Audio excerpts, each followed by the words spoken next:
सात चुड़ैल की छठ पूजा। पूरा गांव गढ़ देर सांझ बाजार में छठ पूजा के खातिर खरीदारी कर रहा था। तभी अचानक सात चुड़ैल बाजार के बीचों बीच आ रुकती है। उन्हें देखकर चारों ओर भगदड़ मच जाती है।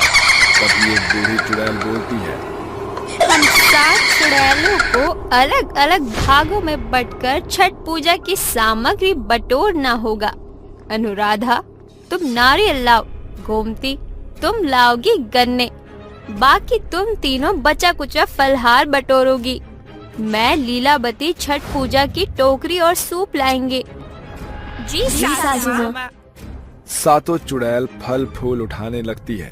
कोई दुकानदार चुड़ैल के भयानक चितवन को देखकर बेहोश पड़ा था, तो कोई बूद बने खड़ा था।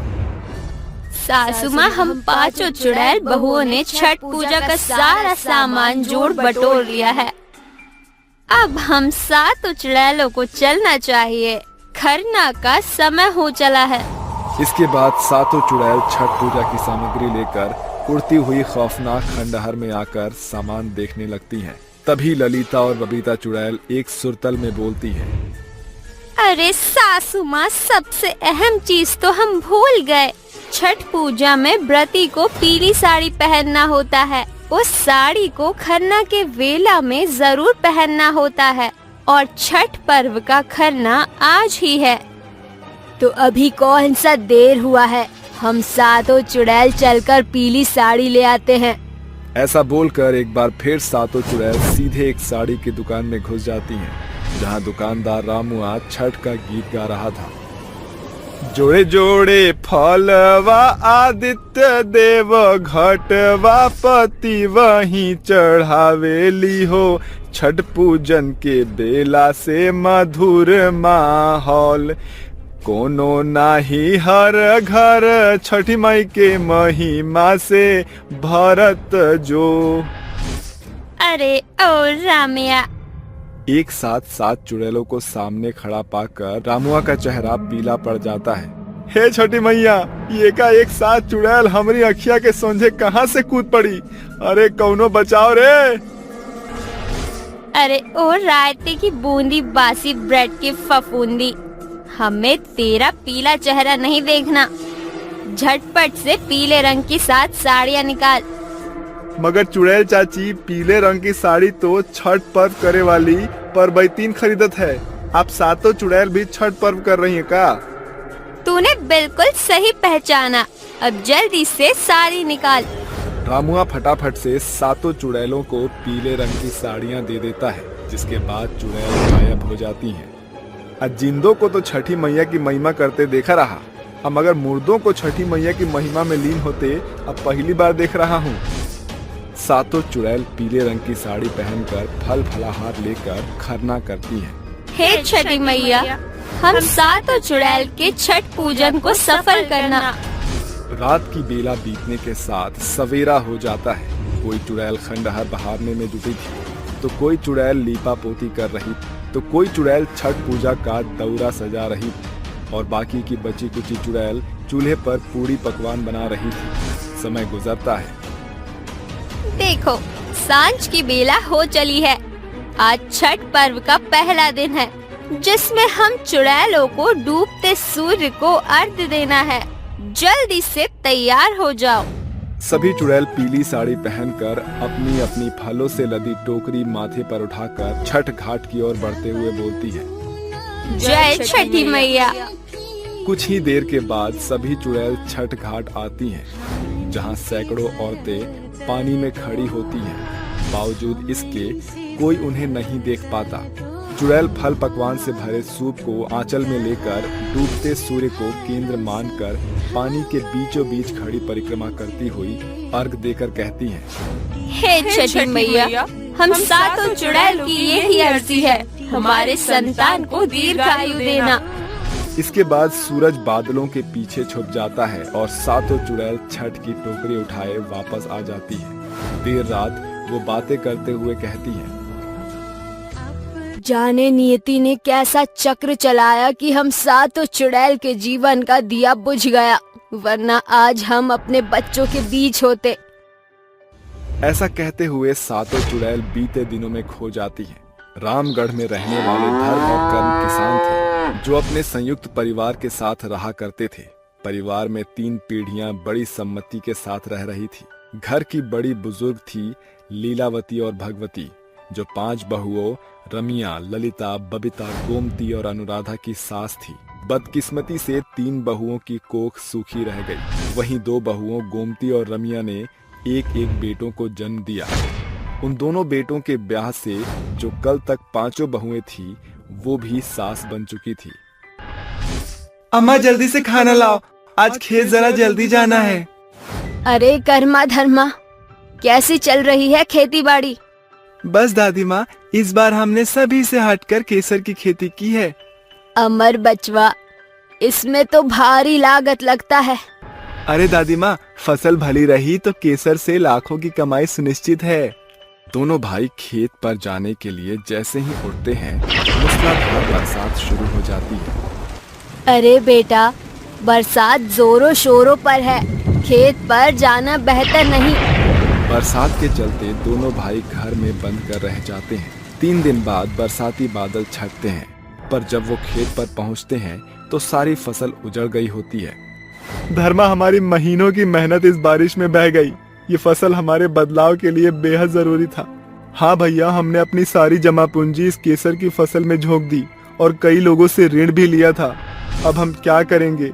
हमारी बीवी पेट से है, ऊपर से 2 दादी की जिम्मेदारी, 5 माओं के पेट भरने की जिम्मेदारी हम किसान भाई के कंधों पर थी।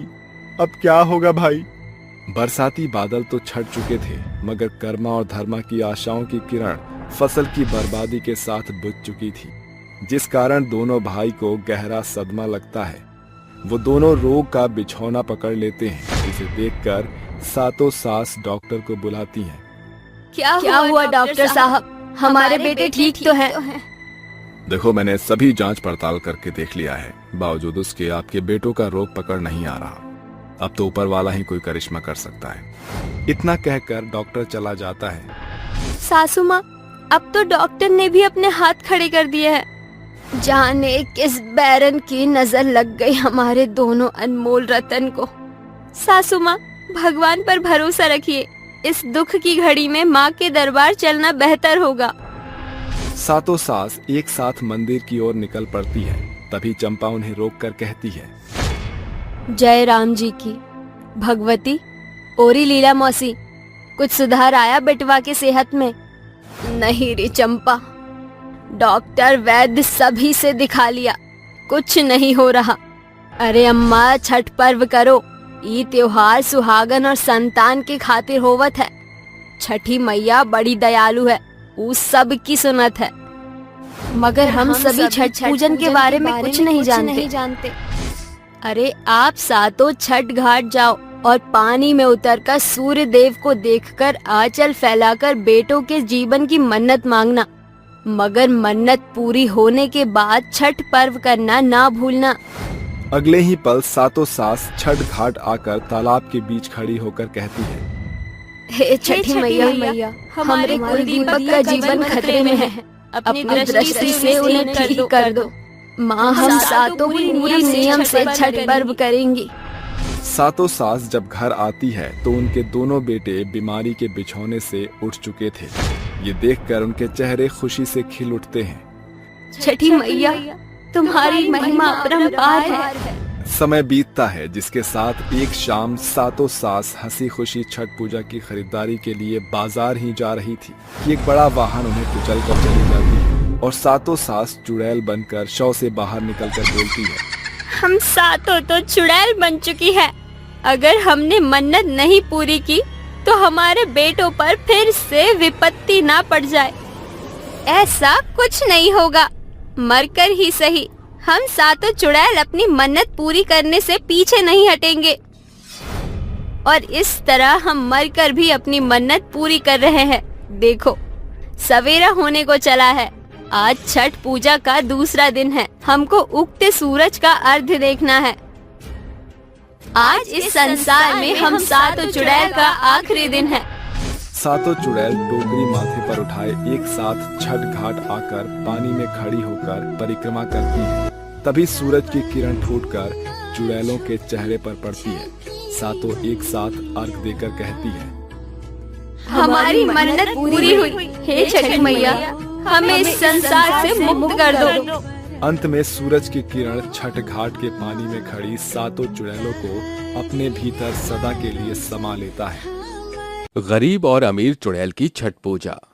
महापर्व छठ पूजा को लेकर लोगों के मन में बड़ी तादाद में मान्यताएं हैं। जहां इंसानों की दुनिया में इस पर्व को लेकर कई रीति रिवायत हैं, वहीं दूजी ओर इंसानों की दुनिया से एकदम परे भूत और चुड़ैलों से बसा भीमपुरा गांव के खंडर में बेतहाशा भूत और चुड़ैलों ने डेरा डाला हुआ था। उन्हीं में से एक था बसंता और विपुल का भूतिया परिवार। जहां बसंता का परिवार बहुत गरीब था, वहीं विपुल का परिवार काफी अमीर था, जिनकी चुड़ैल पत्नी उनके साथ ही रहा करती थी। सनसनाती हुई रात में झोपड़ी के बाहर बैठा बसंता के पास आकर उसकी पत्नी सितारा उससे बोलती है, रिंकिया की बाबूजी, तो के याद तो है ना, दिवाली से ठीक 6 दिन बाद छठ होवत है। अरे इहे तो रोना है धनिया, आज दिवाली के दिन भी अपन भूतिया गांव एकदम वीरान लागत है। कुछ ना ही सूझत है, बिना पैसे के छठ पूजा के संकल्प कैसन पूरा हुई। ऊपर से रिंकिया एक ही रटना रटाए लगी बैठी है, शौक चाहिए, पटाखा चाहिए। अरे काहे टेंशन लियत हो, सब छठ मैया पर छोड़ दो। छठ माई की महिमा अपरंपार है, हमरे घर छठ का व्रत जरूर हुई। एक और जहां गरीब चुड़ैल अपने पति को सांत्वना दे रही थी, वहीं अमीर चुड़ैल मंजरी विपुल से बोलती है, अरे मेरे भूतिया सजनवा, इस छत के चौबारे में बैठे कौन सी चांडाल चुड़ैल की राह देख रहे हो। देखो, छठ पूजा में कुल 6 दिन रह गए हैं। छुट्टन और सारंगी के लिए 2 जोड़ी नए कपड़े ले लेना और मेरे छठ पूजा के दोनों दिन पहनने के लिए पीली साड़ी लेना मत भूलना। और हाँ, अपने लिए पीली धोती गमछा याद से ले लेना और मेरा लालू पाउडर लेना मत भूलना। अरे हाँ, तुम्हारे लिए लीपा पोती का सामान लेना कैसे भूल सकता हूँ। आखिरकार छठ पूजा में सारी परबे 3 के बीच तुम ही चमकोगी। बाबूजी, इस बार मैं छठ पूजा पर फ्रॉक नहीं लूंगी, मुझे लहंगा चाहिए। मुझे बहुत सारा बम पटाखा चाहिए ताकि छठ पूजा में धूम मचा सकूं। देर रात बसंता अपने चुड़ैल पत्नी से बोलता है, धनिया, हम सोचत हैं छठ के 6 दिन हाट बाजार में जाकर फल फलाहार और सूप और छठ की टोकरी बेच ले। क्या पता छठ मैया की बदौलत छठ पूजा का खर्चा निकल जाए। हाजी, एकदम सुनहरी सोच है। बसंता छठ पूजा की खातिर इंसान का भेष धरकर हाट बाजार में बैठा छठ में इस्तेमाल होने वाली सूप और टोकरी बेचता है और चुड़ैल पत्नी उसके इस काम में उसका हाथ बटाती है। देखते ही देखते छठ पूजा का दिन एकदम पास आ जाता है और सितारा चुड़ैल कहती है, रिंकिया की बाबूजी, कुछ समझ नहीं आवत है। हमरे पास इतने कम पैसे हैं, इमा हम गरीब छठ पूजा का फल फलाहार खरीदे, छठ पूजा की खातिर पूरी पकवान बनाएंगे या कल के खरना का सामान लाएंगे। चुड़ैल को चिंता में देखकर उसकी बेटी रिंकी बोलती है, अम्मा, तुम चिंता न करो, इस बार मुझे फ्रॉक नहीं चाहिए, मगर छठ पूजा की पर्व में कोई कमी मत करना, क्योंकि छठी मैया साल भर में एक बार हम गरीबों के घर आती है। रिंकी की बातों से चुड़ैल को थोड़ा हियाब होता है, मगर पैसे की तंगी से उनकी छठ पूजा कहीं न कहीं फीकी थी। मदद मांगती हुई चुड़ैल मंजरी का किवाड़ खटखटाती है। अरे सितारा चुड़ैल, तू, तेरी हिम्मत कैसी हुई मेरी चौखट पर गरीब लात धरने की। मंजरी चुड़ैल, तुम तो जानती हो कि परसों रोज छठ पूजा का पहला आरती है और कल खरना। कपड़े लत्ते न लेने के बावजूद भी पैसे की कमी पड़ रही है। बहुत आस से आई हूँ, थोड़ी बहुत मदद कर दो, छठी मैया तुम्हें इसका पुनः प्रताप देंगी। अरे इतनी भी मंदबुद्धि नहीं है मंजरी चुड़ैल जो मुफ्त में दान देती रहे। अरे यहाँ क्या खैरात बढ़ रही है, मेरे घर में भी छठ पूजा है, खर्चे का घर है जयराम जी की, चलो भागो। ऐसा कहकर अमीर चुड़ैल अपना पल्ला झाड़ती हुई किवाड़ बंद कर लेती है और गरीब चुड़ैल नाउम्मीद होकर घर लौट आती है। चढ़ते सूरज की लालिमा के साथ सवेरे का आगाज हो जाता है। गरीब चुड़ैल पूरी श्रद्धा भाव से अपना घर द्वार धोकर छठ मैया का नाम लेकर बाजार से पीले रंग की एक सूती की साड़ी खरीद ले आती है और घर आकर नहा धोकर कहती है, मेरे पास इतने ही पैसे बचे हैं, अगर इसे भी मैंने आज खरना के खानपान में खर्च कर दिए तो कल छठ पर्व की पहले अर्घ्य की खातिर फल फलाहार खरीदने में कहीं कोई कसर न रह जाए। ऐसा सोचकर गरीब चुड़ैल खरना से लेकर छठ पूजा की समाप्ति तक निर्जला व्रत रखती है। वहीं दूजी ओर अमीर चुड़ैल खरना के नाम पर परात भरकर खाती है, जिसे देखकर भूत बोलता है, अरे भगवान, जरा धीरे, ये क्या जानवरों की तरह जुगाली किए जा रही हो। अरे तुम चुप रहो, तुम्हें पता तो है कि अब से छठ पूजा के 2 दिन तक न पानी मिलेगा न दाना, इसीलिए भरपेट खाने दो मुझे। इस तरह खरना की रात गुजर जाती है और छठ का पहला दिन दस्तक देता है। गरीब चुड़ैल भूखी प्यासी जंगल से लकड़ियां इकट्ठी करके घर लाती है और चूल्हे पर छठ पूजा की खातिर पूरी पकवान जैसे ठेकुआ, गुजिया, पूरी इत्यादि बनाती है। तभी सांझ होते सभी भूत अपने सिर पर फल फलाहार और पकवान से लदी टोकरी के लिए छठ पूजा घाट की ओर बढ़ने लगते हैं। तभी चुड़ैल का पति कहता है, अरे तले कितनी जल्दी करो धनिया, तुम आज छठ पर्व का पहले दिन है, डूबते सूरज को अर्घ देवे के होई। अजी हो गया, चलो जल्दी से ईद तरुआ माथे पर उठा लो। जहाँ गरीब चुड़ैल नंगे पांव साधता सूती की पीली साड़ी का पहरावा पहने भरमांग सिंदूर लगाई घाट की ओर बढ़ती है, वहीं अमीर चुड़ैल अपने परिवार सहित कार में सवार होकर छठ घाट जाती है। इसके बाद गरीब और अमीर चुड़ैल सूप में भरे फल पकवान धूप बत्ती लेकर पानी में खड़ी होती है, जहाँ अमीर चुड़ैल तालाब के पानी में कीच के किनारे देखकर कुड़कुड़ाना शुरू करती है। छी छी, जाने कौन सी मैली गंगा में खड़ा कर दिया। छठ मैया से तो कुछ मिलने से रहा, मगर मेरी महंगी साड़ी का सत्यानाश तो तय ही हो गया। वहीं दूजी ओर गरीब चुड़ैल आंखें मूंद कहती है, हे छठ मैया, हमरे सिंदूर का रंग और बढ़ा दियो, हमारे सुहाग और संतान पर आपन दया दृष्टि बनाए रखना। माँ, हे सूर्यदेव, इस संसार से तो हम चुड़ैल श्रेणी में पहुँच गए, मगर इतनी दया करना कि हमारे परिवार की इंसानियत जिंदा रहे। देखते ही देखते सूरज डूब जाता है और सभी चुड़ैल तालाब से बाहर आती है, जिसके बाद वो घर लौट आती है, जहाँ गरीब चुड़ैल सारी रात जागते हुए छठ मैया का गीत गाती है। ऊंचे काज की बास के बहंगिया बहंगी लचकत जाए, हम तो उसे पूछी बरतिया री बरतिया से केकरा लगे जे करेली, छठ बरतिया से ओकरा लगे।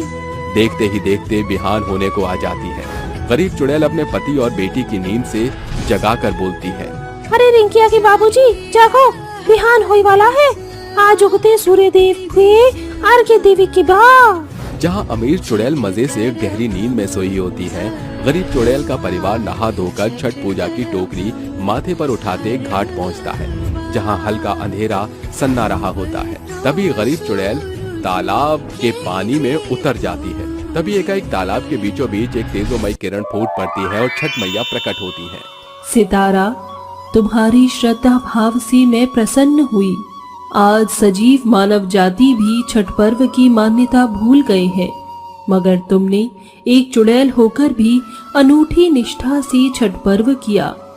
इसीलिए मैं तुम्हें और तुम्हारे परिवार को पुनः जीवन दान देती हूँ। जैसे ही आज छठ पर्व के पावन पहर से चढ़ती सूरज की किरण तुम्हारे ऊपर पड़ेगी, तुम इंसान में बदल जाओगी। हे छठी मैया, आपका लाखों लाख धन्यवाद इस बड़े उपकार के लिए। मैं आने वाले छठ पर्व पर कोसी भरकर आपका मन बढ़ाऊंगी। ये कहकर छठी मैया पानी में समा जाती हैं और जिस पल छिन सूर्य की किरण फुटपाथ गरीब चुड़ैल के चेहरे पर पड़ती है, उसके साथ उसका पूरा परिवार इंसान में बदल जाता है। इस तरह गरीब चुड़ैल की छठ मैया की ओर से भेंट स्वरूप उन्हें जीवन दान मिलता है और अमीर चुड़ैल को सदा के लिए बुधा गांव में ही रहना पड़ता है। 3 चुड़ैलों का ससुराल। पापा जी, आपके सर का दर्द कम हुआ? हाँ बेटा, अब ठीक है पहले से। माँ जी, आपका और पैर दबा दूं, कुछ आराम पड़ा आपको? जब से तुम तीनों मुझे मिली हो तो आराम ही आराम है और दिल में सुकून है। माँ, आप दोनों को कुछ नहीं होगा, ये लीजिए अदरक वाली चाय पीजिए, किसी काढ़े से कम नहीं है, आप दोनों को आराम मिलेगा। लो माँ जी, आ गई मेरी बहन चांदनी गर्मा गर्म चाय लेकर, अब इसे पी लीजिए।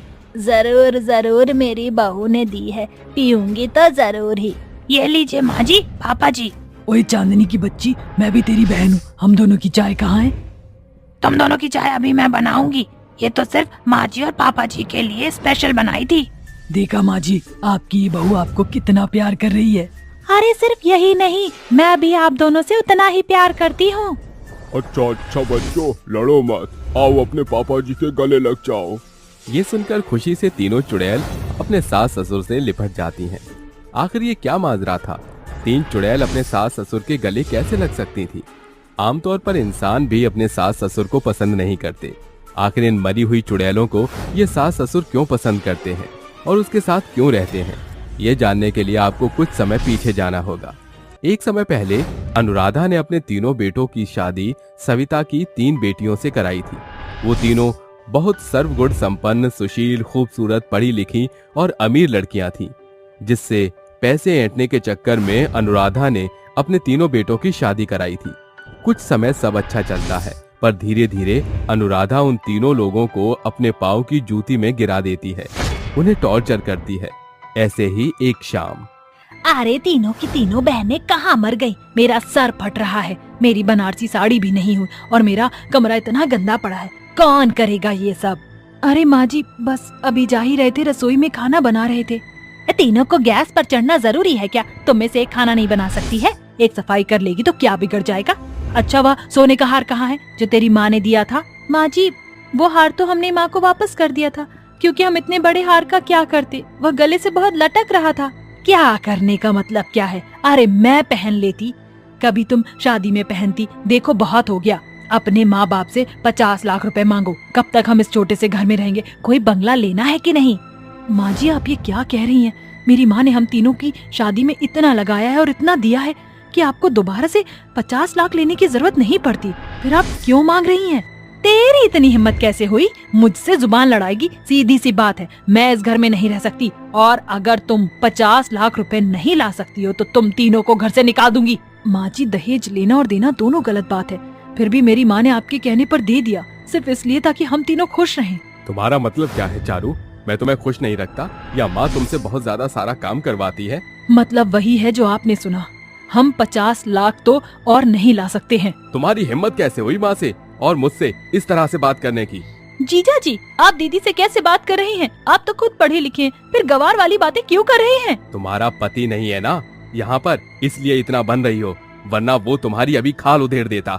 कल तुम तीनों बहनों ने मिलकर यहाँ 50 लाख रुपए टेबल पर नहीं रखे तो तुम तीनों इस घर से विदा हो जाओगी। देख ले कैसे जुबान चल रही है, एक को देखकर दूसरे की। अगले दिन तीनों बहनों में से कोई भी उन्हें फूटी कौड़ी नहीं देता है। ये देखकर तीनों बेटे और सास अनुराधा भड़क जाती है, जिससे वो कहते हैं, आखिर तुम तीनों में से किसी ने भी यहाँ पैसे नहीं रखे ना?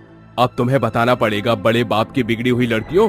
बेटा, मैं तेरी और शादी करा दूंगी, इनसे काफी दहेज बटोर लिया, फिलहाल तो इन्हें जला कर मार डाल। ठीक है माँ, अब इनका हम करेंगे स्वाहा। मयंक जी, आप क्या कह रहे हैं? आप जानते भी हैं अपनी पत्नी को मारने की कह रहे हैं आप? हाँ हाँ, अच्छे से जानता हूँ, मैंने जो बोला है वो तो करना ही पड़ेगा ना। तभी तीनों भाई तीनों को रसोई में घसीट कर ले जाकर उन पर मिट्टी का तेल छिड़क देते हैं और सास जलती हुई लकड़ी लेकर कहती है, मेरी प्यारी त्रिदेव बहुओं, मेरा सफर तुम्हारे साथ बस यहीं तक था, अब तुम्हें यहाँ से जाना होगा। माँ जी, आप बहुत गलत कर रही हैं, इसका भुगतान आपको करना होगा।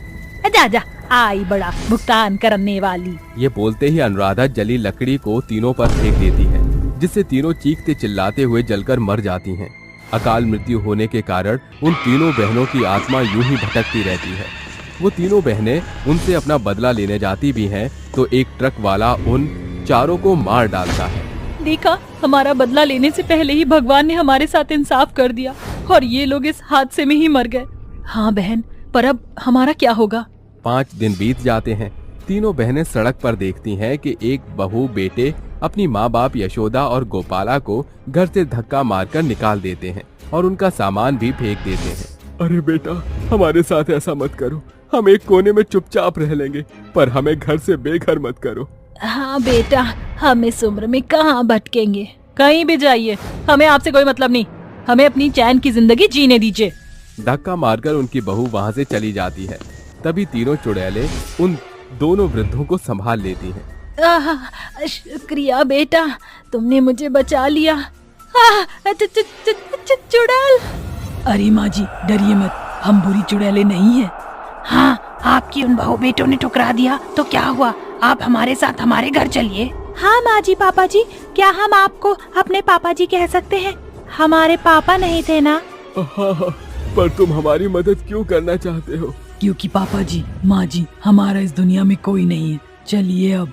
ये कहते ही तीनों चुड़ैल उन दोनों दंपत्ति को घर से ले जाती हैं और अपने हाथों से उन दोनों के पैर धोती हैं। तो एक उनका सामान सजाती है, तीसरी खाना लाकर कहती है, माँ जी पापा जी आपने कुछ खाया नहीं होगा बहुत देर से, इसलिए ये लीजिए खाना खा लीजिए।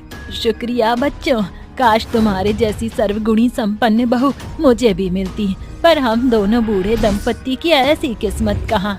अरे माँ जी आप ऐसा मत कहिए, हम तीनों ने तो आपको अपना सास ससुर या माता पिता के रूप में अपना लिया है, शायद आपकी सेवा करके ही हमारा भला हो जाए। तुम बहुत अच्छी बहू हो मेरी। ऐसे ही वक्त बीतता है।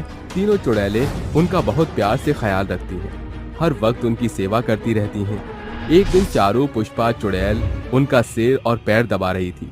तभी चांदनी उन्हें चाय बनाकर पिलाती है, जिसकी वो तारीफ करते हैं। अरे वाह बहू, बहुत अच्छी चाय बनाई है। हाँ बहू, तुम बच्चियाँ बहुत प्यारी हो, पर तुम्हारे साथ ऐसा किसने किया? हाँ बच्चों, तुम्हें किसने मारा? हमारी किस्मत बुरी थी जो हमने उन तीनों से शादी कर ली। ये कहते ही पुष्पा चुड़ैल अपनी बीती सारी बातें बता देती है, जिसे सुनकर दोनों बूढ़े दंपत्ति रोने लगते हैं। अरे आप रोने क्यों लग गए, कुछ गलत कहा? अरे नहीं, मेरी बच्चियों ने इतना सहा, भगवान ने उन चारों को उनकी सही सजा दी, उन्होंने इसलिए तुम्हें हमारे पास भेज दिया।